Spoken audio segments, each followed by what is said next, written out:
Mansion. আর সব থেকে ভালো বিষয় হলো এর পুরোটাই সৌরশক্তি এবং বায়ু শক্তি দ্বারা পরিচালিত। আর এখানে অনেক প্রজাতির পশু পাখি আছে যাদেরকে আমি প্রথমবার দেখলাম। আর এটা বানাতে 4টে যুগ কেটে গেছে। এই আইল্যান্ডটা অবশ্যই তোমাদের মন কেড়ে নেবে। প্রাইভেট আইল্যান্ড মানে এইরকমই একটা আইল্যান্ড হওয়া উচিত। এটা ভালো, কারণ এটা একটা প্রাইভেট আইল্যান্ড। হ্যাঁ, ঠিক বলেছো। প্রথমেই এখানে যেটা করতে হবে তা হলো তোমার হাত পরিষ্কার, কারণ বাইরের জগতের জীবাণু যাতে তুমি এখানে ছড়াতে না পারো। আমি এমনিতে অনেকবার হাত মুছি। এখানে যারা আসে সবাইকে নারকেল দেওয়া হয়। হ্যাঁ মানে এদের তো কখনো শেষই হবে না। হ্যাঁ, ঠিক বলেছো। আমি জানি না কেন, হয়তো এই জায়গাটা খুব ফ্যান্সি বলে, অথবা এরা হয়তো কার্লের গাড়ি চালানো সম্পর্কে শুনেছে, তাই আমাদের প্রত্যেককে একজন করে পার্সোনাল ড্রাইভার দেওয়া হলো। আমার মনে হচ্ছে এটা আমার লাইফ টাইম এক্সপেরিয়েন্স হতে চলেছে। যদি তুমি আবার না আসো এটা তো। আমার প্রাইস রেঞ্জের বাইরে। যদিও এই আইল্যান্ডটার মূল্য হলো $150 মিলিয়ন, তবু এই আইল্যান্ডটা তুমি ভাড়াও নিতে পারো, তাও আবার খুবই সস্তায়, মাত্র $1,40,000 পার ডে। আমি বুঝতেই পারলাম না কখন একটা পাহাড়ে উঠে পড়লাম। আচ্ছা, আমি শুনেছিলাম এটাই পৃথিবীর সব থেকে লাক্সারিয়াস আইল্যান্ড। হ্যাঁ ঠিক, ভিউটা কিন্তু দারুণ। বাড়িটা আপনাদের দারুণ লাগবে। কিন্তু আমরা এই বাড়িটাকে এক্সপ্লোর করার আগে আমার বোকা বন্ধুদের নজর পড়লো একটা কচ্ছপের উপরে। এটা কি একটা কচ্ছপ? এটা খেয়ে নাও। এই তো ঠিক আছে, তোমরা বাকি আইল্যান্ডটা ঘুরে দেখতে পারো। এই আইল্যান্ডে সবকিছুই এত এক্সট্রা যে যেকোনো দলের প্রত্যেকের জন্য 10 জন করে স্টাফ আছে তোমার যে কোনো প্রয়োজনে সাহায্য করবার জন্য। এখানে অনেক মানুষ আছে, তারা বলছে এখানে খাবার আছে, ড্রিঙ্ক আছে, পরের কিছুদিন আপনারা কি করবেন, আর আমরা শুধু বললাম কচ্ছপ। এই তো আর আমার সব বন্ধুদের মধ্যে নোলান এই ব্যাপারটার সুযোগ নিল। খুব ভালো। তোমরা সবাই এখানে কি করছো? আমরা পুল খেলছি, সঙ্গে 10 জনকে নিয়ে? এরা চিয়ার করছে। দেখো, তোমাদের ওর সাথে ঘোরার তুমি কোনো এমন কেন প্রয়োজন নেই। করছো? আমি কষ্ট পাবো যদি তোমরা বিশ্রাম না নাও। ঠিক যদি আছে। তোমার অ্যাটেনশন দরকার হয় ওদেরকে ওখানে দাঁড় করিয়ে রেখো না। 1 ঘন্টায় কেটেছে, কিন্তু আমি বলতে বাধ্য হচ্ছি এটাই সব থেকে সেরা আইল্যান্ড। দারুণ ব্যাপার হলো এখানে একটা বাড়ি আছে যার ছাল সমুদ্রে মারতে পারবে, কারণ এগুলো ফিশ ফুড দিয়ে তৈরি। ও, তোমাকে এটা আরো দূরে মারতে হবে যাতে কেউ আঘাত না পায়। ওখানে কত ফ্লেমিঙ্গোস! এখানে এত আছে যে আমি গুনতেও পারছি না। আরে আকাশেও ফ্লেমিঙ্গো! এটা সব জায়গায় দেখতে পাচ্ছি। ওরা আমাদের ভালোবাসবে না যদি আমরা ওদেরকে খেতে না দিই। এসো, খেয়ে নাও সবাই। কিন্তু ফ্লেমিঙ্গোই শুধুমাত্র এই আইল্যান্ডের একমাত্র প্রাণী নয়। ওই দেখো, কালোটা এটা তো কি? ডাইনোসর। ও কি সুন্দর দেখতে। এবং বিশ্বাস করা খুবই কঠিন যে এই টার্টেল গুলো প্রায় 200 বছর ধরে বেঁচে আছে। মিস্টার টার্টেল, আমার নাম হলো জিমি। যদি আমার সন্তানের সন্তানের সন্তান এখানে আসে, ওদেরকে বলবে আমি খুব ভালো ছেলে ছিলাম। তারপর আমাদের এই আইল্যান্ডে থাকা অনেক লিমার্সদের সাথে দেখা হলো। এগুলো খেয়ে নাও। জিমি, তুমি কি দেখেছো তোমার মাথায় দুটো লিমার হ্যাঁ, বসে আমি জানি, আছে? তাই আমি নড়ছি না। আমি কিছু ওদেরকে খাবার দিয়ে সরাও। দিই এখানে। আরে দিও না।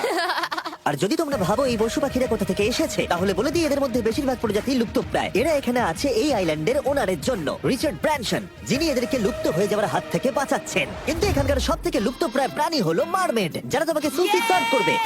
মারমেড আর সুশি। এটাকে বলে লাক্সারি। মারমেড, তোমরা কি সুশি খাবে? আমি না বলতে পারবো না। ক্যানিবালিজমের মতো লাগছে। হ্যাঁ, এটা একটা ফ্যামিলি রিউনিয়ন। চলে এসো এদিকে। এই আইল্যান্ডে এত কিছু আছে যে আমরা ভিডিওতে সবকিছু আনতে পারলাম না। আমরা টেনিস খেললাম, বাস্কেটবল খেললাম, আমরা আরেকটা ম্যানশন ঘুরে দেখলাম, আমি প্রথম বরফ জলে স্নান করলাম। তোমরা নিশ্চয়ই বুঝে গেছো এই আইল্যান্ডে অনেক কিছু করার মতো জিনিস আছে। এটা কিন্তু বেশি ইন্টেন্স। আমার সত্যি খুব ভয় তুমি জানো লাগছে। এর থেকে বেশি ইন্টেন্স কি? কি? এর পরের আইল্যান্ড, সেখানেই দেখা হচ্ছে।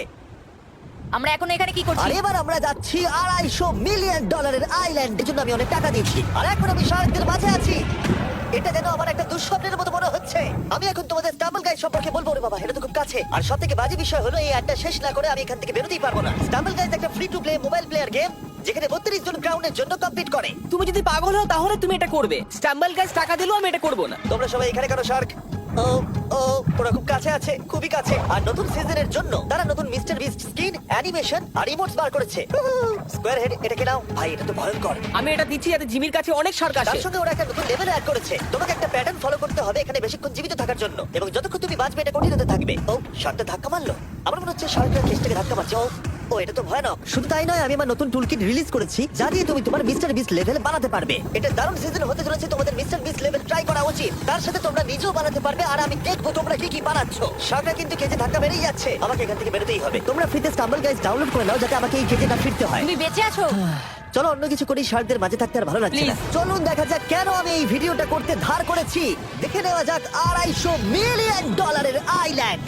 এটা হলো $250 মিলিয়ন একটা প্রাইভেট আইল্যান্ড। এই অসাধারণ আইল্যান্ডে একটা গোটা অ্যামিউজমেন্ট পার্ক আছে, যাতে আছে প্রচুর ওয়াটার স্লাইড, তার সাথে আছে হট এয়ার বেলুন, এমনকি অনেক অ্যাক্টিভিটি আছে যা তোমাদের কল্পনারও বাইরে। এর পুরোটাই আমরা ভাড়া নিয়ে নিয়েছি, এখানে আর কোনো লোক নেই।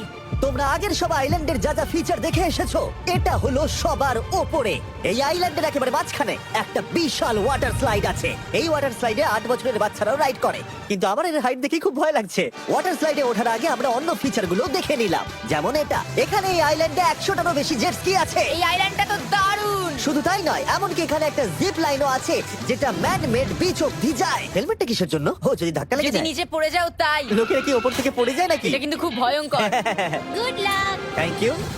তুমি পিছনে কেন রয়েছো? এটা দারুণ। এটা অতটাও ভালো ছিল না। এই আইল্যান্ডে তুমি তোমার 13,000 বন্ধুদের আমন্ত্রণ জানাতে পারবে, আর সেই জন্যই এখানে আছে 5টা বিশাল আকৃতি পুল। দেখে মনে হচ্ছে এটা যেন মাইনক্রাফটে তৈরি। আর ওখানে দুজন বন্ধুকে দেখে আমার বেশ মজা লাগছে। নোলানকে ছোট্ট একটা বিন্দুর মতো লাগছে। $250 মিলিয়ন এই আইল্যান্ডে অবশ্যই অনেক পশু পাখিও আছে। এটা কি একটা পিকক? স্যার, আমি আপনাকে একটা প্রশ্ন জিজ্ঞাসা করতে চাই স্যার। আর অনেক খেলার জিনিসও আছে যা তুমি ভাবতেও পারবে না। এখানে 13,000 লোক থাকলে ভালো হতো। দেখতো নোলান কত বাজে কর্ন হলে। এটা কি সকার পুল? এই আইল্যান্ডে এমন কিছু জিনিস আছে যার অস্তিত্বই নেই, কিন্তু টোটাল কতগুলো লাইফ গার্ড এখানে আছে? 100রও বেশি, তাই তো আমার সত্যি মনে হয়। এত লাইফ গার্ড আছে, তাই তোমাদের একবার ডুবে দেখা উচিত। তাই আমি ভাবলাম ওদেরকে গোটা দিন ছেড়ে দিলে বেশ মজা হবে। কেউ কি এর ওকে আগে এই দেখো। আইল্যান্ডটাকে রেন্টে নিয়েছিল? কেউ না। ও, আমরাই তাহলে প্রথম। ভাই তোমরা তো পেছন ঘুরে আসো। খুবই রিল্যাক্স মনে হচ্ছে। তারপর 100 জন লাইফ গার্ড নিচে যাবার পরে তারা আমাদের সব বাইকে নিচে পাঠানোর সিদ্ধান্ত নিল।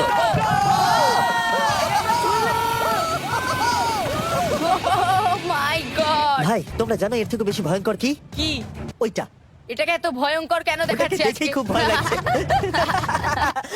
এটা আমরা স্কিপ করতে পারি না। এই টাওয়ারটা আসলে 135 ফিট উঁচু। এটা হলো নর্থ আমেরিকার সবথেকে উঁচু ওয়াটার স্লাইড। আমি জানি না যে আসলে আমি কি এটা দেখছি, স্কাই স্ক্রিপারের মতো লাগছে। কিন্তু আমার ভয় লাগছে। হ্যাঁ। ডেয়ার ডেভিলস পিক, কি ভালো নাম। হ্যাঁ, খুব সুন্দর। আমরা তো অনেক উপরে চলে এলাম। আমার তো এখনই ভয় লাগছে। ঠিক আছে, আমরা টপে পৌঁছে গেছি। তোমরা উপরে আমাদের জন্য অপেক্ষা করছিলে? হ্যাঁ, একবার শোনো এখানে কি জোরে হাওয়া চলছে। ও নিচে তাকিও না। এখান থেকে আইল্যান্ডটাকে দেখতে কি সুন্দর লাগছে। ও মাই গড। এই গার্ল। না, ও নোলান। ও বলো নাকি যে লাস্টে হাঁটতে বসে যাবে। নাকে যে লাস্টে হাত দেবে সে যাবে। এই তো খুব ভালো। লাইফগার্ড বলে দিয়েছে তোমাকে যেতে হবে নোলান। লাভ ইউ মা। নিচে তোমাদের সঙ্গে দেখা হবে। এবার যাও। ও আমাকে একটা ট্রাক ধাক্কা মেরে দিয়েছে। চলো করা যাক। তুমি আমার পরেই চলে আসবে। ঠিক আছে, আমি এটা করছি তোমাদের এন্টারটেইন করার জন্য। এটা জেনেও যে আমার এই রাইডগুলোতে ভয় লাগে। এই আমি চললাম। এটা খুবই জোরে যাচ্ছে। আর এমনকি আমি যদিও এই ওয়াটার স্লাইডে প্রায় ডুবতেই নিচের দিকে নেমে এলাম, তাও আমি বলবো এই আইল্যান্ডটা সত্যি দুর্দান্ত।